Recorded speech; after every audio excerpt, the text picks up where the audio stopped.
Bonjour à tous, nous sommes lundi, le lundi sur First Team et sur le stream.fr. Eh bien, c'est le First Talk, vous en avez l'habitude, mais décorum un peu spécial, Erwan. C'est vrai, on fait cette émission dans notre cuisine. Donc vous voyez bien qu'il y a. Belle cuisine alors. Il y a très belle cuisine, mais écoute, en même temps, le succès de la First Team n'est plus à cacher. Donc oui, on a une très belle cuisine. Et d'ailleurs, on vit en coloc, donc c'est le moment de dévoiler ça aux gens. Alors on vous explique ça vite fait, au-delà de la coloc et du petit studio dans lequel nous dormons tête bêche tous les soirs.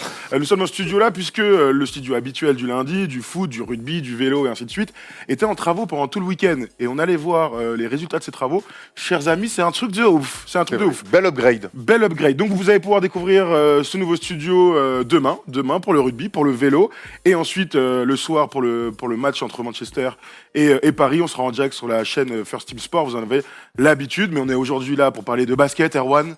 Et tu sais que nous sommes à une semaine du All-Star Game. C'est vrai. Alors, une semaine du All-Star Game, on se dit, eh bien, tant qu'à faire, on va faire un petit concours. Alors, mon Polo, vas-y, envoie-moi. Ça se passe sur Facebook, sur Instagram et sur Twitter. Vous pouvez les retweeter, vous pouvez jouer avec nous pour gagner soit le maillot de LeBron blanc, soit le maillot de James Harden noir. Ils sont plutôt cool. Donc, n'hésitez pas à les retweeter, n'hésitez pas à jouer avec nous. Et puis, comme ça, eh bien, nous pourrons tranquillement vous envoyer ces petits cadeaux tirage au sort lundi prochain quand on va faire le petit débrief du All-Star Game. On a l'habitude. Très bien, ça marche. Ça te va ?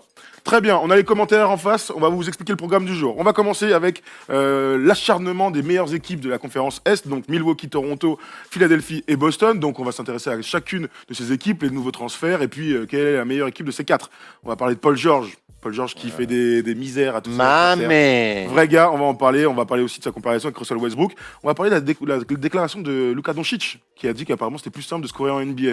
Alors c'est un peu plus complexe que ça, mais il a laissé entendre effectivement que c'était plus simple de scorer en NBA qu'en Europe. Il explique un petit peu pourquoi d'ailleurs. Et nous, forcément, on va débattre de ça. Ouais, absolument. Et on finira par un petit top flop sur le mois de janvier. On a choisi plein de trucs. Je vais évidemment parler des Lakers et de la gestion d'Anthony Davis, parce que c'était une catastrophe. Allez, c'est parti pour la première vidéo. On va dans la conférence Est.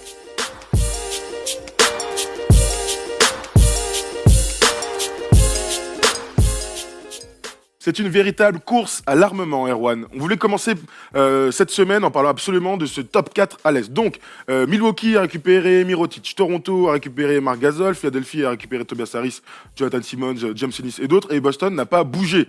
Donc on va s'intéresser donc au classement d'abord de ces quatre équipes, puisque statu quo, j'ai envie de te dire, ces dernières semaines, on sent quand même qu'il y a des tendances, surtout côté Milwaukee, pour dire que vraiment ça va très bien pour certaines équipes. Il y a Indiana aussi qui s'infiltre dans ce petit classement, j'en parlerai dans les tops aussi, parce que ils font... Tu veux en parler plutôt ? Non, je vais en parler dans les tops. Tu vas en parler toi. Donc Milwaukee est premier avec un bilan de 41-14, ils sont meilleur bilan de toute la NBA. Toronto, qui a longtemps été leader de cette conférence et de la NBA, est deuxième. On enchaîne, merci de m'avoir enlevé ça, hop, je vais repartir sur le truc, c'est pas grave. Philadelphie est donc quatrième, merci Polo. Et Boston est donc cinquième, un petit retard à l'image. Ils n'ont pas l'avantage du terrain pour l'instant. Alors d'abord, cette course, elle est effrénée, elle est passionnante. Parce que bien, c'est que tant mieux que LeBron se soit barré. En fait. Ouais, on retrouve un petit peu vraiment un petit peu de suspense dans cette conférence Est, même quand LeBron finissait pas premier. Finalement, tant qu'on l'avait pas vu se faire taper, eh ben en fait, on savait qu'il allait aller en finale. Et c'est ce qu'il a fait pendant plusieurs années. Là, honnêtement, il y a une vraie redistribution des cartes. Et alors c'est vrai qu'il y a Indiana qui se met au milieu. Malheureusement, depuis, ils ont un petit peu perdu, ils ont perdu complètement Oladipo. Mais ils continuent à gagner. Mais ils continuent à gagner. Mais on imagine que sur la durée, en tout cas, c'est une équipe que je vois pas spécialement en demi-finale de conf. Ce qu'on espère, c'est avoir 2 demi-finales de conf incroyables. Maintenant, qui sera contre qui est en avance, qui est en retard, on va le voir tout de suite. Mais en tout cas, je trouve cette saison, cette course à l'armement, parce que c'est le mot l'expression qu'on a employée lors de la trade deadline, elle est tout à fait justifiée tant les équipes s'observent et s'ajustent. Et on sent que les 4 équipes ont décidé de jouer leur va-tout. Allez, sauf Boston, les 3 équipes ont choisi de jouer leur va-tout à court terme. Et donc, objectif play-off plein gaz. Milwaukee donc a récupéré Mirotic dans un petit trade moins important que côté Philadelphie ou côté Toronto, mais c'est un ajustement qui est très intéressant. Regardez ce trade. Donc il lâche Stanley Johnson qui venait de Détroit contre Thon Maker quelques jours avant, et Jason Smith. Bon, ils perdent pas grand-chose, j'ai envie de te dire, mais il récupère Nikola Mirotic, un joueur sérieux et un joueur très adroit encore une fois. Dans le système qu'ils ont fait autour d'Giannis Antetokounmpo, où on lui libère complètement la raquette et l'axe central, panier, cercle à cercle. Autour de lui, il faut mettre des shooters. On voit Brook Lopez, on voit DJ Wilson aussi mettre des tirs. On voit Middleton, j'en parle même pas. Même Bledsoe, et c'est vrai que Mirotic, il a le profil parfait pour encore plus élargir les défenses et donc laisser plus d'espace à Antetokounmpo. C'est une très bonne addition. Mais après, oui, effectivement, on est loin. on est loin. On n'est pas sur du bling-bling à la Gasol, on n'est pas sur du bling-bling à la Tobias Harris, mais cette équipe, quelque part, sur les 4, c'est pour l'instant l'équipe qui est première de la conférence Ouest et qui a le plus de certitude. Donc, quelque part, ils n'avaient pas besoin non plus de tout chambouler. On l'a dit aussi après en préparant cette émission. Par contre, derrière Brook Lopez, sur un vrai pivot, il n'y a plus grand monde. Il n'y a plus grand monde. Regardez le 5 majeur que nous a concocté notre ami Polo. Alors, il ne va pas bouger le 5 majeur. C'est juste pour insérer dans cet effectif Nikola Mirotic. Alors, on l'a mis sur le poste 5 derrière Brook Lopez, entre guillemets, parce qu'il y a aussi Ersan Ilyasova, le Turc, dans cette petite affaire. Mais en gros, l'idée, c'est que Brook Lopez donc, joue poste 5, surtout défensivement. Il joue plutôt poste 2 en attaque avec Yanis dans la raquette. Il joue combo, le gars. Et donc, quand le grand Brook Lopez n'est plus sur le terrain, c'est Yanis qui prend ce poste de poste 5 entre guillemets, donc encore une fois, parce que il pourrait jouer meneur aussi le gars, mais donc tu te retrouves quand même avec beaucoup de shooters autour de lui et un système qui clairement a fait ses preuves là depuis le début de saison. Le système de Mac de Budenholzer, il est très très très intéressant à voir. Vite fait, Mirotic, il a raté 1, 2, 3, 4, 5, 6, 7, 8, 9 matchs. D'abord aux Pelicans et puis maintenant du côté, il a raté 2 matchs maintenant du côté des Bucks. Mais voilà, dans cette idée, c'est qu'il est en fin de contrat l'année prochaine.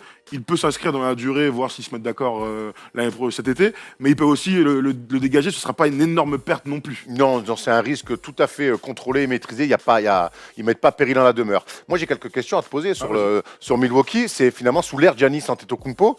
Les Bucks n'ont jamais passé le premier tour. Aujourd'hui, leur objectif, on ne va pas se mentir, quand on voit qu'ils sont premiers de la conférence Est aujourd'hui, c'est les finales NBA. Premier de la NBA, devant les Warriors. De NBA même en plus. Est-ce que la marche entre passer un premier tour et aller directement en finale, elle n'est pas trop haute? On sait que les playoffs étaient le premier à le dire, et tu as raison, c'est un autre métier.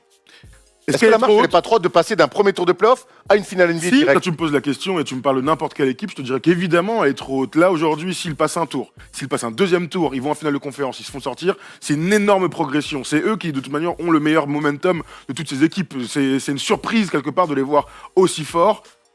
Mais maintenant, tu as parlé de certitude. Quand je vois les certitudes qu'ils ont des deux côtés du terrain, quand je vois l'entente sur le terrain, quand je vois la saison par exemple d'un mec comme Eric Bledsoe, l'année dernière quand il est arrivé, toi et Steph, vous étiez un peu vous kiffiez pas exactement ce move. Et là il est en train de, et là il taffe jusqu'à cette saison où là je le trouve bon cette année. Même l'année dernière, sa saison avec les Bucks m'avait pas enchanté. Oui, mais bon, c'était beaucoup de profil de Brogdon quoi. Oui, d'accord, mais du coup cette année il est bon. Ils sont tous les deux très complémentaires et ça se passe très très bien. Je me pose la question de sur une série de playoffs, est-ce que Yanis va enfin pouvoir casser le mur défensif qu'on lui propose à chaque fois. En général, on l'attend comme ça, on appelle ça le syndrome Ben Simmons. Hein. On l'attend, je sais pas, dans la raquette, on va dire, avec des lancers francs. On lui laisse le tir extérieur et on voit ce qui va se passer.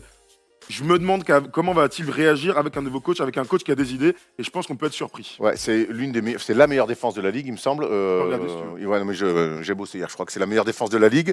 C'est la troisième, et c'est une équipe aussi qui en adresse. C'est la troisième équipe qui met le plus de paniers à 3 points. Donc, moi, ce qui me rassure, c'est qu'ils défendent. C'est l'ADN d'ailleurs de cette. Avant que ce système Budenholzer intervienne, il y a quand même ce cycle défensif qu'a mis Jason Kidd. Donc c'est une équipe qui défend, qui est capable de défendre. Maintenant, le jour où ils vont pas mettre à 3 points, où ils vont être maladroits, et on sait qu'en playoff les défenses se resserrent.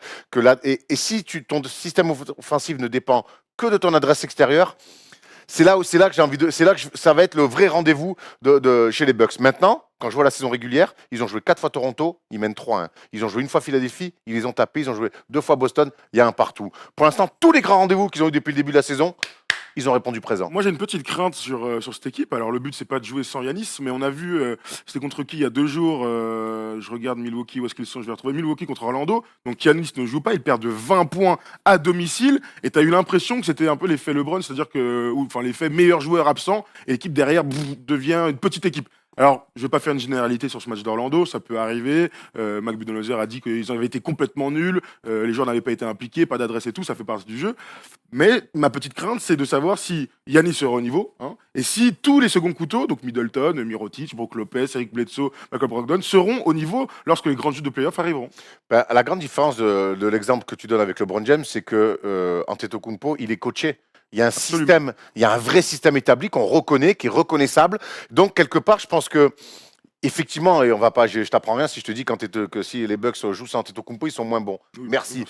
Mais il y a un système, s'ils sont coachés, je crois qu'Antetokounmpo, on l'a répété plusieurs fois cette saison, a trouvé un coach qui lui a mis un système autour de lui. Maintenant, moi, j'ai toujours l'impression que tu sais, quand les coachs adverses observent et disent attends, de toute façon, les défenses qui vont penser qu'on va mettre en playoff, on va pas les mettre en saison régulière. Forcément. Donc j'attends de voir ça. Et surtout, j'ai des craintes quand je vois que Toronto a pris Gasol quelque part aussi, ce que nous dit Nico Batum, pour défendre sur Joel Embiid. Quand je vois Embiid hier, comme il détruit complètement le poste 5 des Lakers, je me dis, le jour où Brook Lopez a un petit peu des problèmes de faute, Et il y en aura. et il y en aura, qui ils vont envoyer et je crois que dans la gestion, là-dessus, il va peut-être falloir, on va voir peut-être sur les mecs libres, mais il va falloir qu'ils aient au moins un peu de viande envoyée sur Joel Embiid, parce que si tu n'as que Brook Lopez, tu risques d'avoir des gros problèmes. Je vois dans les commentaires, vous parlez beaucoup de l'inexpérience donc de Milwaukee.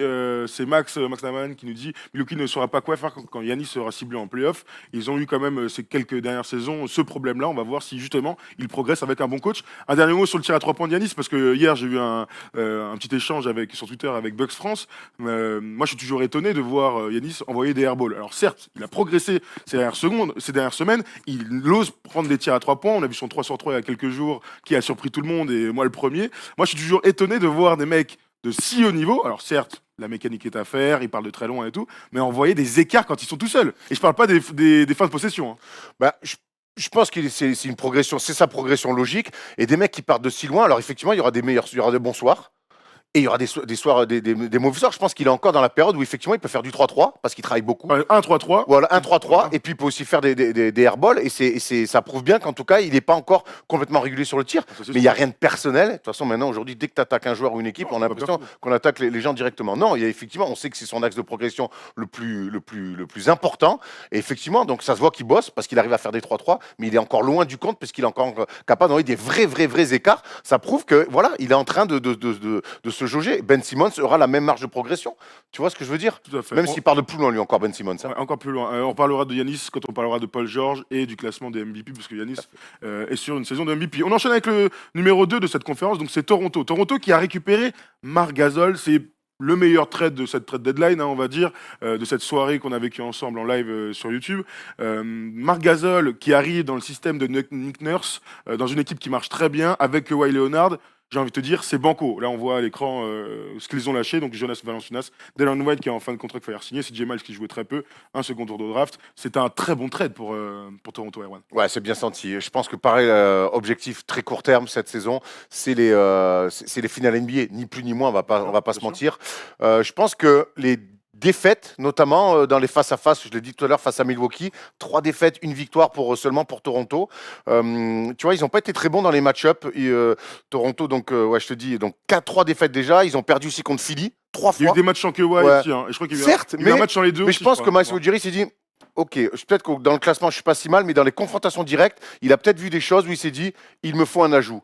Et c'est vrai que Marc Gasol va amener de l'expérience, de la défense. Nico Batum nous l'a confié dans la soirée trade deadline qu'il y avait aussi une vision pour défendre sur Joel Embiid, éventuellement sur une série de playoffs. Et donc je trouve que c'est un excellent ajout pour défensivement, offensivement, dans les fins de match notamment. Il n'est pas là pour mettre 20 points, mais dans les fins de match, ça va être intéressant. Et puis l'expérience de Marc Gasol qui a quand même, lui, fait déjà des gros coups en playoffs à l'Ouest. Complètement. Il a fait une finale de conférence à l'époque avec Zach Randolph.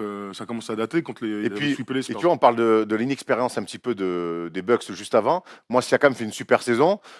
Mais après, tu te retrouves en finale de conf, il reste 2 minutes à jouer. Est-ce que tu préfères pas que la balle soit dans les mains de Gasol que Siakam? Mais dans tous les cas, moi je veux pas que la balle soit dans les mains de Pascal. Pascal fait kiffer. Il y a quand même un gars qui s'appelle Kawhi Leonard, c'est à lui qu'il faut filer la balle. Mais dans tous les cas. Les soirs, alors Leonard, c'est intéressant ce que tu dis parce que. Attends, n'énerve pas, restons sur Marc Gasol. Marc Gasol encore un peu, puisque apparemment tu veux dire tout dans ta même phrase, Erwan. Tout.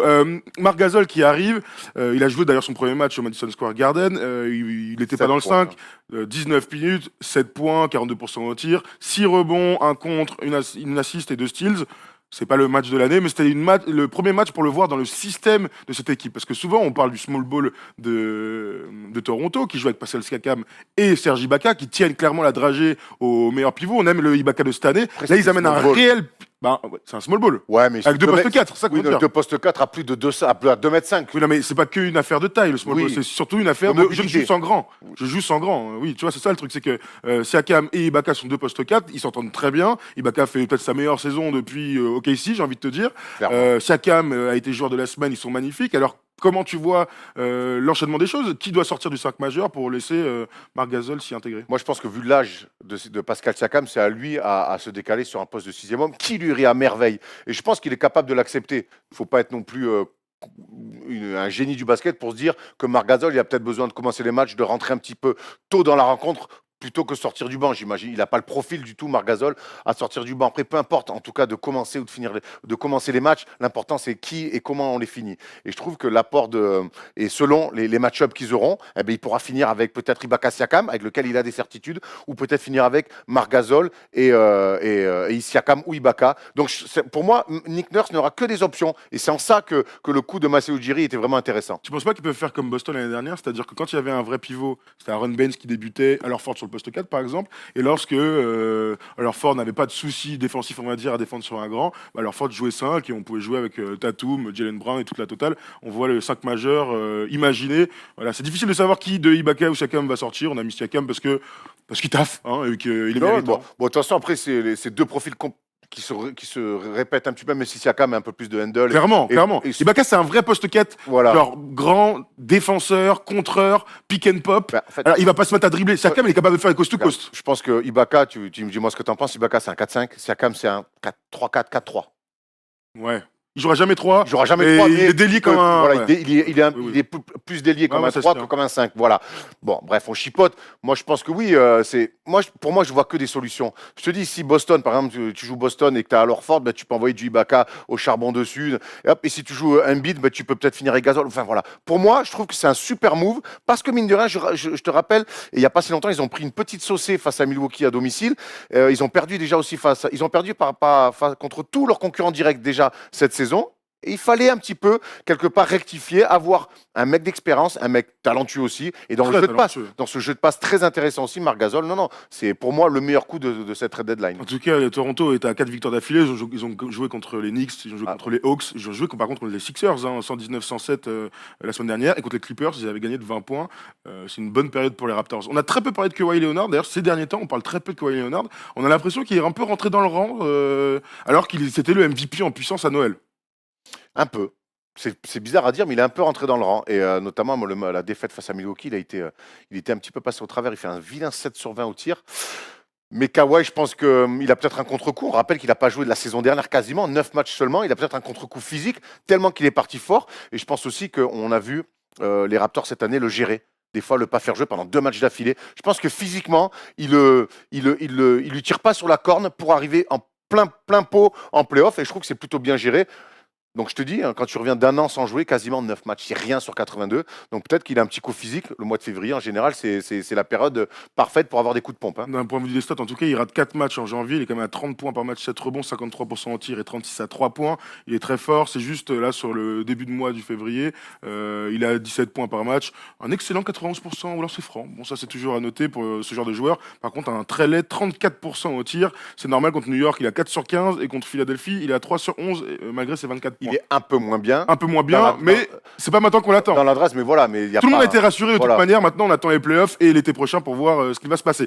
On enchaîne avec la troisième équipe qui a bougé, c'est Philadelphie. Hier, on a pu voir en prime time sur Beansport, sur le League Pass, ce magnifique match des Lakers. Je les déteste. Match des Lakers. Magic s'est barré avant la fin. Hein. Tu m'étonnes. Donc le match des Lakers face à Philadelphie. Et on a pu voir, donc pour la troisième fois, je crois déjà, Tobias Harris avec les équipements. Deuxième ou troisième fois, je sais plus. On a vu en tout cas ce qu'il allait apporter à cet effectif-là qui a l'air de s'éclater. Tobias Harris sur le poste 4, autour de Joel Embiid, avec JJ Redick, avec, on voit le transfert, avec Jimmy Butler. Il est complémentaire de tout ça en fait.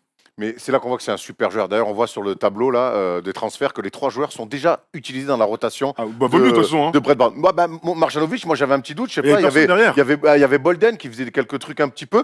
En tout cas, Marjanovic, on sait que des fois, des coachs, c'est pas facile à utiliser. Ouais. En tout cas, là, clairement, il est backup de Joel Embiid. Pour revenir sur Tobias Harris, fort joueur. Franchement, pour moi, c'est un mec qui a le niveau d'être All-Star. Il l'a pas été cette année. Il le sera certainement un jour. C'est pas un go-to-guy qui peut t'amener en finale de conf pour moi. Par contre, c'est des numéros 2 de très haut niveau. Et partout où il passe, le mec, et partout où il passe, numéro 2, 3, si tu veux. Et partout où il passe, il s'adapte. Et la preuve en est, il était très fort aux Clippers. Il est transféré. C'est un peu dur, hein, parce qu'il était bien installé là-bas.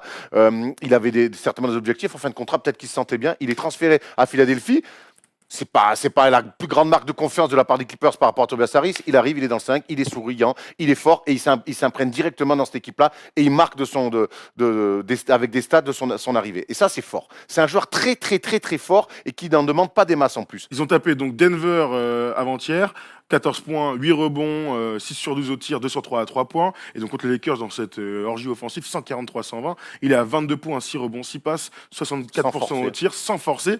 Et ce qui était marrant, c'est de le voir avec Kyle Kuzma. On a envie que Kyle Kuzma devienne un jour Tobias Harris. Ils ont le même profil physique, ils ont le même type de jeu, c'est-à-dire que c'est des salamandres. Là, toujours trouver des petites planches dans les intervalles, des athlètes, et aussi des tirs à 3 points. C'est-à-dire que si tu lui laisses 1 ou 2 mètres, il va tirer, il va te le mettre dans la gueule. Et Tobias Harris, pour moi, c'est une véritable valeur sûre. C'est pour ça que je parle de complémentarité avec Joel Embiid. Quand tu as un poste 4 comme Tobias Harris, Joel Embiid, il est tranquille dans sa raquette. Ben Simmons peut faire ses petits machins. Il a tiré à 3 points hier. Il fait gamelle. Tout le monde fait, il fait pas gamelle, il fait, elle ressort comme ça, il fait pas gamelle. Tout le monde fait, même Joel Embiid a dit, j'ai vu tiens, je fais, qu'est-ce qui se passe? Il annonce un système. Il fait in and out, il fait gamelle, hein, je crois. Moi j'ai vu le match, j'ai pas vu une gamelle. Hein. Je t'invite à aller sur First Team, sur le compte Twitter, c'est pas une gamelle. Mais bon, c'est pas grave. En tout cas, c'est la complémentarité de cette arrivée qui m'intéresse. Puisque maintenant tu as un véritable poste 4 et c'est plus fort que Wilson Chandler qui était là avant. Là, moi j'aimais bien Wilson Chandler, mais c'est vrai que là tu step up. Oui, et c'est clairement ce que voulait faire Philadelphie. Là aussi, vision très court terme, parce qu'on sait que Tobias Harris est en fin de contrat. Donc là, c'est clairement. Et Jimmy Butler. Avec Jimmy Butler aussi, on vise clairement les finales NBA et voir plus si affinité. Et maintenant, moi j'ai envie de voir cette équipe-là, si elles arrivent en finale dans les match-ups face aux Warriors. Ce qui est bien aussi, donc on parle beaucoup de Tobias Harris. Très bonne recrue, très bien sentie. Et puis surtout, ils se sont mis un banc. On avait un petit peu quelques doutes sur le banc. Jonathan Simmons n'est pas encore utilisé. Mais il a joué à la fin, oui. Ouais, de toute façon, il venait vraiment juste d'arriver. Il n'est pas encore utilisé. Oui. Ça veut pas James dire qu'il ne Ennis joue sera pas. un petit peu. James Ennis joue un petit peu. Et puis j'aime bien les sorties de banc. Il y a TJ McConnell qui est vraiment le mec parfait leader de banc. Et cette équipe, pour l'instant, je trouve qui avait eu un petit peu de retard à l'allumage. Elle monte en puissance. Je pense qu'elle monte en puissance, qu'elle risque de très très bien finir et très mauvaise à prendre en playoff. Ouais, ils ont. Et puis le Embiid, hein. Embiid hier, Embiid, c'est quand même Tyson Chandler, Jared McGee, donc quand même des physiques pour s'opposer. Et en fait, ils n'existent pas. Il est beaucoup trop fort, il est trop rapide, il est trop technique, il est trop adroit, il est trop fort physiquement, il est magnifique. Donc oui, ça va être un casse-tête incroyable à jouer contre les autres. Pour toutes les autres équipes, je pense que. Moi, j'ai quand même l'impression, tu vois, alors on peut parler de Boston, mais cette équipe, elle est hyper complète. Parce que tu l'as dit, ils ont une équipe, là aujourd'hui, avec un 5 majeur, d'après moi, possiblement le meilleur 5 majeur de la conférence Est. Ouais. Bah oui. Sur le papier, ouais. Oui, bien sûr, sur le papier. C'est le meilleur 5 majeur. Ils sont meilleurs que Boston. Ils sont meilleurs que Milwaukee. Si tu prends joueur par joueur, on fait des comparaisons joueur par joueur. Boston, tu mets Marcus Smart, Kyrie Irving, Jason Tatum. Tout est plus fort. Ouais. Moi, chaque joueur est plus fort. Il n'y a que Kyrie Irving qui est plus fort. Alors Ford.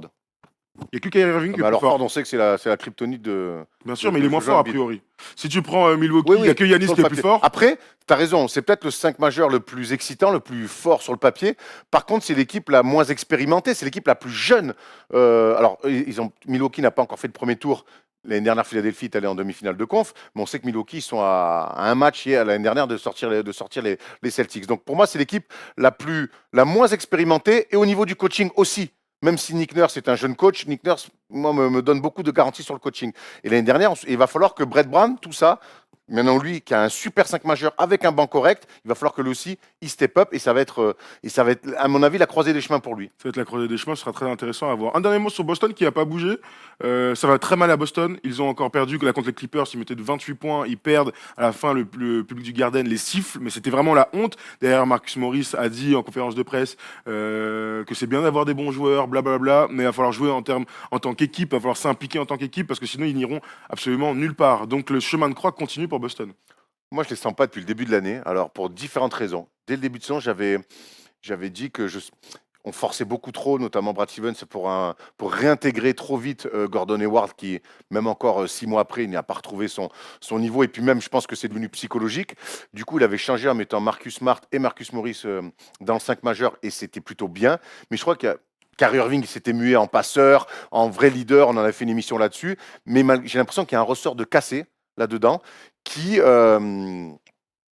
j'ai l'impression en tout cas fait que cette équipe a encore du retard à l'allumage et n'arrive pas à enchaîner. Il y a 7 victoires sur les 10 derniers matchs. Oui, mais surtout à recoller au quatuor de tête parce on parle de 4 équipes, mais eux ils sont pas dans les 4. Bah oui, il y a Indiana qui est là. Donc j'ai l'impression qu'il y a un truc qui s'est cassé. Alors je pense que c'est eux qui ont le plus d'expérience par rapport à leur run de la saison dernière en playoff. Mais je sais pas, j'ai un feeling bizarre avec cette équipe, entre Kyrie qui laisse entendre que cet été, ben, il fera ce qu'il veut, qu'il pourrait partir, entre Brad Stevens qui insiste beaucoup avec Gordon Hayward, qui finalement, moi j'ai l'impression que Gordon Hayward fait quand même du mal à cette équipe-là. Des mecs que je retrouve pas comme Jalen Brown, même s'il est il est bon en ce moment, mais j'ai l'impression que son rôle, ben, il se cherche un peu, que Tatum n'est pas aussi saignant qu'on l'a retrouvé en playoff l'année dernière, que tout le monde s'observe un peu. C'est des gentils garçons, à part, mais c'est quand on voit des Marcus Morris comme ça qui montent au créneau, c'est pas bon signe. C'est très mauvais signe. C'est l'heure de faire un petit. Tu les sens comment, toi, les Celtics? Bah, Parce qu'on pas sait bien. pas, Non, mais bien sûr. tu parles tout le temps de playoffs, mais c'est bah oui, bien bien aussi sûr. d'avoir des certitudes, et j'ai l'impression qu'ils en ont peu. Et d'ailleurs, quand on va faire ce classement, là, maintenant, la petite hiérarchie de ces 4 équipes, évidemment qu'il y a des équipes qui ont des certitudes, donc on va les mettre en première. Oui, Boston aujourd'hui ne va pas bien. Malgré les 7 victoires, il y a 2 défaites là qui font tâche. Cette défaite vraiment au Garden, où le public siffle à la fin, ça la fout vraiment mal. Entre les méformes de certains, entre les mecs qui n'arrivent pas à trouver leur place, entre l'identité d'équipe qui a du mal à se mettre en place. Alors oui, moi je reste persuadé que c'est une équipe qui, si elle va en finale NBA, ce sera pas une surprise. C'est ça que j'essaie de dire depuis le début. Ouais. Malgré cette saison un peu en dents de scie. Voilà, oui, je te rejoins un peu. Il y a 2 semaines, on pensait que ça allait beaucoup mieux. Ça fait pas beaucoup pour une saison, pour une équipe qui est justement On verra. censée, qui sort d'une saison où tu vas en finale verra. de conf. T'as un match de sortir LeBron avec Gordon Hayward qui joue 3 minutes toute la saison, Kyrie Irving qui joue pas un match de playoff. T'es censé attaquer cette saison-là en étant vraiment le patron de cette conférence Est. Il n'y arrive jamais. Et ça fait beaucoup de choses quand même négatives, je trouve. Mais il n'y a qu'à la fin du chemin qu'on saura si ce truc. C'est à la fin du bal qu'on paye les musiciens. Ouais, non, c'est même pas du tout ça l'idée que je voulais lancer. C'était surtout que même si le chemin est sinueux, si à la fin t'es dans un canapé en train de te faire masser les yep, c'est que t'as réussi ton boulot. Tu vois? Très bien. Je sais pas Voilà. quel chemin tu prends pour te faire masser les pieds. La forêt, hein, le bois de Boulogne, forcément, Tu vas il y a te faire- des obstacles. Tu vas te faire masser les pieds au bois de Boulogne. Non, pour rentrer chez moi. Bref, on fait la petite hiérarchie des 4 équipes, chers amis. Dans les commentaires, on les voit là. Vous nous dites quelle est la meilleure équipe, 2e, 3e, 4e. Erwan, c'est l'heure du grand choix. Moi, je vois Toronto depuis le début de l'année. Parce que Kawhi Leonard amène quelque chose un vrai casse-tête défensif pour toutes les équipes, même si Boston est armé pour lui opposer des mecs. Pour moi, l'expérience de Kyle Lowry, l'expérience de Leonard est maintenant associée. Pour moi, je mets Toronto, je mets Milwaukee en 2. Milwaukee, c'est certes aujourd'hui l'équipe qui a le plus. Mais pour moi, la marche. Hier, Ah ouais, quand je ça, c'est préparais pas mal, l'émission, pas mal. Ah ouais. Attends, ils n'ont jamais passé un premier tour. Ils vont aller en finale NBA direct. De mémoire, dites-moi dans les commentaires. J'ai pas souvenir de ça. Même les Warriors avaient fait A eu le sas. demi-finale de Ouais. conf. Ils battent Denver. Ils avaient sorti les Clippers. Après, Les Clippers, ouais. après, ils perdent contre San Antonio. Et l'année d'après, ils reperdent contre les Clippers en 7 matchs. Un truc comme ça. Non, ils Et sont sortis Denver. Et ils changent de Ils coach. sortent Denver, ils perdent contre San Antonio. L'année d'après, ils repartent au premier tour. Pour moi, la marche est trop grande pour une finale NBA pour les Bucks. En plus, je mets Philadelphie. Je crois que j'ai même envie de mettre. Non, je vais faire Toronto, Philadelphie, Milwaukee. Et pour moi, Boston m'inquiète. Je vois dans les commentaires là, il y a un gars qui dit si le Magic en 95 il allait en finale NBA avec une très jeune équipe qui sortait de nulle part. Mais ils sortaient de nulle part, ils avaient fait quoi l'année d'avant? Je vais regarder, écoute, j'y vais tout de suite. Mais en tout cas, Playoff 94, mais c'est un très bon exemple. Moi, franchement, plus ça va, tu vois, vraiment plus ça va, et plus je me dis que Milwaukee est l'équipe qui m'impressionne le plus. Alors oui, je dis ça en ce moment, c'est un peu simple puisque Yanis est magnifique, ils sont premiers de la conférence Est. Je regarde en même temps, j'essaie de parler et de faire le truc en même Vas-y, temps. je le c'est fais, incroyable. je le fais. Bah attends, je suis dessus là. Attends, hop, Orlando, il s'était fait 3-0 le premier tour. Ah. Il s'est fait sweeper. Donc Bon le exemple. Magic avec le Shaq et avec Penny. Mais est-ce que Yanis peut être justement le mec d'impact tel que le Shaq? Moi, j'ai l'impression vraiment que cette équipe des Bucks a une mutation qui est extraordinaire. Et évidemment, Yanis est important, mais l'impact de Budenholzer, qui lui a connu des finales de conférence avec Atlanta, eh bien, je pense sincèrement qu'ils Et ont des titres NBA avec les Spurs. et des titres NBA, bien sûr, mais il n'était pas head coach. Mais il était dans le le premier assistant. c'est vrai. Et donc, du coup, tu te retrouves avec un casse-tête incroyable. Et je pense que pour moi, aujourd'hui, Milwaukee a le plus de certitude, avec le jeu le plus attrayant et avec une défense la plus organisée de NBA. Donc, je vois Milwaukee, au vu des forces, J'entends. la meilleure équipe de la conférence Est. Mais c'est facile de dire ça en ce moment parce qu'ils sont Oui, premiers. mais dès que Brook Lopez, et je pense que si nous le sait, je pense que les coachs adverses vont le savoir, dès que Brook Lopez va avoir des problèmes de faute, et Dieu sait qu'on va aller le jouer sur les pick and roll, on sait que c'est compliqué pour lui d'aller au large sur les déplacements latéraux, ils vont aller le jouer, ils vont provoquer des fautes. C'est-à-dire que et pratiquement la deuxième rotation pour être poste 5, c'est Yanis Antetokounmpo. Et si Yanis Antetokounmpo joue 5, il ne pourra pas être libéré comme il l'est. Donc je Ça pense dépendra que des après, ouais, faut ça voir dépendra si du les ouais. playoffs, ils arrivent à signer, mais même pas un talentueux, mais au moins un mec qui peut faire souffler Brook Lopez quand il a des problèmes de faute. Sinon, ça risque d'être très compliqué pour eux. Peut-être, mais il n'empêche que l'avantage, c'est d'avoir un super coach qui aura des idées. Aussi. Donc on en reparlera. En vrai, ça dépend de l'arbre, comment ça va se passer. Parce que c'est vrai que si ceux qui tomberont contre Philadelphie, je pense qu'ils sont vraiment dans la mouise. D'ailleurs, c'est ma deuxième équipe. Je sais pas, je sens bien Philadelphie. Je pense que ce move de Tobias Harris a amené un mec intelligent, shooter, autour d'un très bon défenseur, Jimmy Butler, clutch dans les fins de match. avec Ben Simmons qui lui est encore jeune et on verra dans les playoffs, je pense qu'il sera un peu moins fort comme l'année prochaine, mais l'avantage, comme l'année dernière. Mais l'avantage, c'est que tu as tous ces mecs d'expérience, shooter, c'est important. J'insiste sur shooter. Oui, non, mais J.J. Redick, bien sûr, mais je veux dire, shooter, Tobias Harris qui sont capables de mettre des gros tirs. Donc, avec cette force de la nature qu'est Joel Embiid, je vois aujourd'hui Philadelphie avec ce trade deuxième. Troisième, Toronto. Je le mets très bas, mais en fait, c'est kiff-kiff. Hein. Ils sont tous pratiquement sur la même ligne. Toronto avec Marc Gasol. Bon courage à toutes les équipes de jouer contre cette équipe. Et enfin, Boston, parce que Boston, aujourd'hui, nous fait peur. Tu as raison, nous font clairement peur. Donc voilà, on verra. C'est très indécis. C'est Landers qui nous dit ça. C'est très compliqué. Ils sont presque sur la même ligne. Ce sont juste des tendances. Aujourd'hui, je pense que dans un mois, si on le refait, eh bien, on parlera d'un autre classement. Bref. Brook Lopez contre Joel Embiid, il va passer pour Joe Lopez du 63. C'est clair. La carcasse de tes morts. C'est clair. Bon, chers amis, on a fait le tour de ce top 4. On a mis une petite demi-heure à parler de tout ça. On voulait rester un peu plus longuement. C'est pour ça aussi qu'on fait top flop à la fin de ce petit live. Allez, on enchaîne sur Paul George qui a un niveau de MVP. C'est incroyable.